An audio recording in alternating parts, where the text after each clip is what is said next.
E galera, esse vídeo tem um recurso de dublagem disponível, sendo assim você pode escolher o seu idioma para compreender melhor o assunto do vídeo. É só clicar na engrenagem aí no player, ir em faixa de áudios e escolher o seu idioma. Bom divertimento! E galera, notícia de última hora. O jornalista Jason Schreier acaba de confirmar que o GTA 6 entrou em estágios finais de desenvolvimento. Dá uma olhada.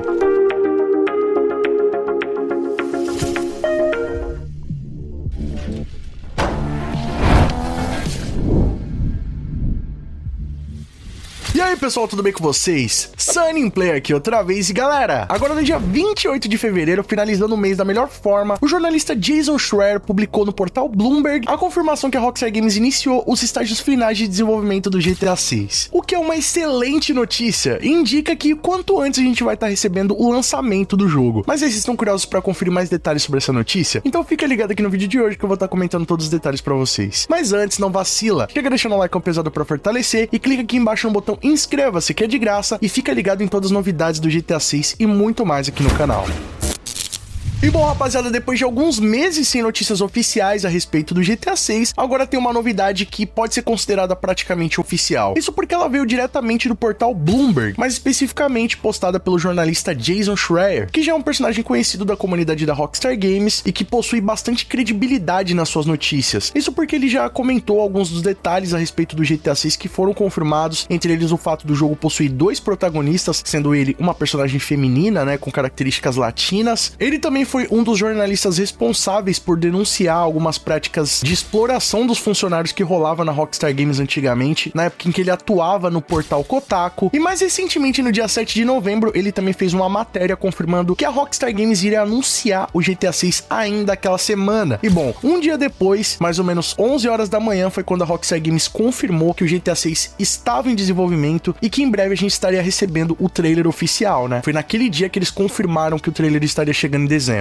Ou seja, já dá pra ver aí que o jornalista Jason Schreier tem bastante contato com fontes internas da Rockstar Games, se ele não fizer parte aí do marketing do jogo de alguma forma, né? Sendo um contato direto ali da Rockstar, um jornalista de confiança que eles passam algumas informações com uma certa antecedência e que sempre compartilha informações críveis, né? De credibilidade que acabam se confirmando. E bom, rapaziada, agora no dia 28 de fevereiro ele voltou com as suas matérias lá no portal Bloomberg, mais especificamente falando da franquia GTA e da Rockstar Games. Nessa matéria em específico ele comunicou que a Rockstar Games New York emitiu um e-mail para os seus funcionários convidando que eles retornassem ao trabalho presencial no estúdio com a frequência de 5 dias por semana, né, trabalhados ali dentro do estúdio, o que é o que comumente as pessoas trabalham, né, de segunda a sexta-feira. Vale lembrar que os funcionários da Rockstar Games estavam trabalhando de homework desde o período da pandemia, ou seja, desde 2020 que eles continuavam trabalhando em casa, muitas vezes tendo retorno para o estúdio apenas uma ou duas vezes da semana de forma presencial. Essa já é uma nova categoria de trabalho que tem se tornado muito mais popular lá nos Estados Unidos e na Europa, e que inclusive alguns relatórios apontam que não houve uma queda no desempenho do estúdio, né? Por mais que muitas empresas adotaram esse método de trabalho, de homework, ou até mesmo jornadas híbridas, né? Que a pessoa trabalha de homework durante alguns dias, vai um dia ou outro pro escritório presencial, mas a maior parte do tempo do trabalho a pessoa consegue fazer de casa. E agora no dia 28, o jornalista Jason Schreier publicou essa matéria indicando que os funcionários da Rockstar Games de New York estão retornando ao trabalho presencial durante 5 dias de semana. E o motivo, como vocês devem imaginar, é o GTA 6, que segundo o Jason, tá entrando nos estágios finais de desenvolvimento, ou seja, basicamente aí um estágio de polimento do jogo e correção de bugs. Na matéria dizia o seguinte: a Rockstar Games, uma divisão da Take-Two Interactive, pedirá aos funcionários que retornem ao escritório 5 dias por semana a partir de abril, quando a fabricante de videogames entra nos estágios finais de desenvolvimento do seu próximo jogo, o tão aguardado GTA 6. Em um e-mail para a equipe revisado na quarta-feira pela Bloomberg, a chefe de publicação da Rockstar, Jen Kolb, disse que a decisão foi tomada por razões de produtividade e segurança. A empresa enfrentou várias violações de segurança, incluindo um enorme despejo de imagens iniciais do novo GTA e um trailer inicial que vazou em dezembro. Ou seja, rapaziada, o principal fator aí da Rockstar Games estar chamando os funcionários para retornarem aos escritórios é o fator da segurança, né? Como eles falaram ali, eles mencionam também a questão da produtividade, mas como eu já apontei para vocês, alguns estudos indicaram que não houve alteração na produtividade com os funcionários trabalhando de homework. Framework, mas sem dúvidas o fator segurança eu acho que é o mais comprometedor desse modelo de trabalho aí, dos funcionários fazendo tudo remotamente, até porque, pra quem não tem ideia, né, como é que funciona esse trabalho? Basicamente o funcionário trabalha de casa no seu próprio computador e ele tem acesso às ferramentas de trabalho ali, do desenvolvimento do jogo, através de um sistema de stream. Isso daí, rapaziada, é algo que é meio problemático, né? Apesar de funcionar tranquilo, os caras conseguirem seguir com o seu trabalho, mas a questão de segurança fica totalmente comprometida. Tanto que esses vazamentos que rolaram lá em setembro de 2022 e até mesmo recentemente, né, pouco antes de sair o trailer em dezembro de 2023, foram ocasionados por causa desse modelo de trabalho. Até porque, como vocês imaginam, não tinha como alguém filmar a tela do computador, vazar um gameplay estando dentro do estúdio. Isso só aconteceu por intermédio desse trabalho remoto. Até mesmo o vazamento lá de setembro de 2022, onde diversos vídeos foram vazados, né, no Slack da Rockstar Games, é muito em razão desse modelo de trabalho também, até porque eles precisavam ficar compartilhando vídeos e registro dos bugs, algo que, estando dentro do estúdio, eles conseguiriam fazer com muito mais segurança, utilizando um servidor offline, por exemplo, em que só pudesse ser acessado de dentro da Rockstar, com uma linha de rede segura ou algo do tipo, mas estando à distância é muito mais difícil de conseguir. Por mais que eles consigam colocar ali na tela a identificação do desenvolvedor, o nome de quem tá tendo acesso à build, mas vamos combinar, rapaziada, que isso daí não é o suficiente para evitar que os vídeos vazem, como aconteceu lá em setembro de 2022, ou agora em 2023 também, que o amigo do filho do Aaron Garbo, um dos diretores da Rockstar Games, também compartilhou ali um trecho do desenvolvimento do jogo, ali um videozinho de 30 segundos. Tivemos também o trailer vazado um dia antes do lançamento oficial, então a Rockstar Games já teve diversos problemas com esse tipo de coisa, né? E com certeza a principal motivação do retorno desses funcionários é sem dúvida a segurança. Se lá em setembro teve aquele grande vazamento que era de uma pré-alpha, seja lá como for, agora tendo um jogo já praticamente finalizado em estágios finais, o vazamento seria muito mais comprometedor, né? Poderia colocar tudo a perder em questões de segundo. Até porque para eles estarem entrando nesse patamar de estágios finais é porque o jogo já tá praticamente completo, totalmente jogável, tendo ali apenas alguns polimentos e correções de bugs a se fazer. E segundo Jason Schreier, né, na sua matéria, ele disse que teve acesso a esse e-mail que foi enviado pela chefe de publicação da Rockstar Games, que é a Jen Kolb. Ou seja, ele teve acesso a uma informação oficial de dentro da Rockstar Games, né? Não sei se alguém encaminhou esse e-mail para ele, o que é provável que pode ter acontecido também, mas eu acho que tudo isso aí é feito em parceria com a Rockstar. E ele revela também algumas informações comentadas aí pela Jen Kolb, como por exemplo sobre benefícios do trabalho presencial. Segundo ela, fazer essas mudanças agora nos coloca na melhor posição para entregar o próximo GTA com o nível de qualidade e polimento que sabemos que ele exige, juntamente com o roteiro de publicação que responda à escala e ambição do jogo. Ou seja, eles basicamente confirmaram aí que de fato o jogo está em estágios de polimento e que é muito mais importante para o estúdio que os funcionários estejam trabalhando ali próximos à Rockstar, meio que debaixo dos olhos da diretoria, para garantir que esse processo vai ser feito da melhor forma possível. Até porque vamos combinar, né, rapaziada? Querendo ou não, quanto mais se aproxima dessa etapa de lançamento do jogo, de marketing, todo o time vai dando uma aquecida, as pessoas vão ficando mais motivadas e estando próximos da direção da empresa, eles conseguem manter tudo isso de uma forma controlada e garantir que o time vai estar mirando pro mesmo objetivo, né? Todo mundo vai estar trabalhando e se esforçando pro lançamento do jogo ser feito da melhor forma possível. Então é como se fosse ali uma transmissão de pensamento por osmose. Quando você tá trabalhando com uma equipe, todo mundo junto, trabalhando pelo mesmo ideal, motivado, um passando essa energia pro outro, com certeza o resultado vai ser muito melhor do que cada um ali na sua casa, avaliando o trabalho à distância. A comunicação não é a mesma, o tempo que demora para um problema ser identificado e resolvido é muito maior. Então, sem dúvidas, rapaziada, esse processo de retorno ao estúdio é crucial para garantir a qualidade de polimento final do GTA 6. E isso aí é uma excelente notícia pro público, porque indica que de fato, rapaziada, tem tudo pro GTA 6 sair no primeiro semestre de 2025 ali, entre abril e julho, que é o período que vem sendo esperado pela comunidade e também é o que vem sendo comunicado pela Take-Two Interactive, que é dona da Rockstar, que o GTA 6 seria lançado no ano fiscal de 2025, que finaliza ali mais ou menos no mês de maio. E essa notícia repercutiu bastante dentro da comunidade, até mesmo com os funcionários da Rockstar. Um dos designers do estúdio, mais especificamente um game designer sênior chamado Alec McNamara, respondeu à postagem do Jason Schreier a respeito dessa notícia, fazendo uma indagação no mínimo sugestiva. No post dele do Twitter dizia o seguinte: Jason, você tá vivendo nas nossas paredes ou algo do tipo? Meio que insinuando que o Jason tava sabendo demais, né? Parece que o cara tá com os ouvidos na parede da Rockstar pra saber tudo o que acontece antes de todo mundo. E meio que praticamente o Alec confirmou a notícia do Jason, né? Dizendo, tipo, como é que você sabe disso, cara? Você tá dentro da parede do estúdio? Ou seja, rapaziada, basicamente uma confirmação aí que mais uma vez o Jason tá trazendo uma informação concreta e que vai se confirmar, né? De fato, pelo visto, o GTA 6 está em estágios finais de desenvolvimento e até o mês mês de abril os funcionários da Rockstar vão estar voltando aos estúdios de forma presencial. Só que não é só alegrias não, tá rapaziada? Alguns funcionários da Rockstar Games também se pronunciaram ali no Twitter, demonstrando uma certa preocupação com essa escolha que a Rockstar Games vem fazendo. Muitos funcionários estão questionando a preocupação de voltar a trabalhar presencialmente, que eles preferem trabalhar de casa, né? Muito mais cômodo. E enquanto alguns estão preocupados disso afetar a sua saúde mental, outros estão com medo que a Rockstar Games retorne com a sua política de crunch, que já foi denunciada pelo próprio Jason Schreier e já tem caído no conhecimento de boa parte do público, onde alguns funcionários e ex-funcionários da Rockstar Games no passado chegaram a fazer algumas denúncias que eles eram forçados a trabalhar até depois da hora, muitas vezes em finais de semanas e feriados, sendo forçados a ficar longe das suas famílias para poder cumprir os prazos estabelecidos pela Rockstar e entregar os jogos da melhor forma possível. Isso aí rolou basicamente no desenvolvimento do GTA V, do Red Dead Redemption 2, entre outros títulos. E apesar da Rockstar Games já ter se posicionado com uma nova conduta de relação com os funcionários, a fase de finalização dos jogos da empresa seria meio que uma etapa obscura do desenvolvimento do jogo. Mas de qualquer forma, rapaziada, eu tô bem empolgado com essa notícia. Isso indica aí que praticamente daqui a um ano é possível que a gente esteja jogando o GTA 6, que ele esteja pronto pro acesso do público, e é bem capaz, né, que como esteja caminhando para essa etapa final, durante esse ano de 2024 tenhamos bastante novidades a respeito do jogo de forma oficial, né, que a Rockstar Games passe a mostrar mais imagens, revelar novos trailers e que em breve tenha mais novidades pra gente ficar inteirado a respeito do GTA 6. Mas o que vocês acharam dessas novidades? Será que vamos ter GTA 6 chegando no começo de 2021? Comenta aqui embaixo sua opinião, que ela é muito mais do que importante, vamos trocar uma ideia sobre isso aí. E galera, só lembrando que o nosso canal tem o apoio da Rox Energy, que é o energético dos gamers. Tá finalizando o mês de fevereiro, mas ainda tá rolando as promoções especiais, entre elas Leve 3, Pague 2, onde na compra de 3 potes, um vai sair inteiramente de graça e você ainda pode utilizar o meu cupom SunnyPlay para garantir mais 10% de desconto em cima dessa oferta. O link tá no primeiro comentário fixado. E se gostou do conteúdo do vídeo, já sabe, deixa o like pesado para fortalecer, que além de apoiar o nosso trabalho, isso mostra pro YouTube que vocês estão interagindo com o canal. Assim, sempre que tiver vídeo novo, o YouTube vai estar te notificando aí. Outra maneira de não perder os nossos vídeos é clicando aqui embaixo no botão inscreva-se, que é de graça, e no sininho ativando todas as notificações. E galera, só lembrando que os membros do nosso canal têm acesso aos vídeos antes de todo mundo, tem o seu nome passando na tela, acesso a GIFs, figurinhas exclusivas e muito mais. Quer garantir todos esses benefícios? Clica aqui embaixo no botão seja membro e vem fazer parte da Máfia Sunnyplay você também. Ou então clicando aí no botão Super Thanks, a partir de R$1 você apoia o nosso trabalho e deixa sua mensagem personalizada pra todo mundo ver. E ó, corre nas nossas redes sociais, eu mostro tudo lá em primeira mão pra vocês, e vocês também podem mandar sugestão de vídeos novos,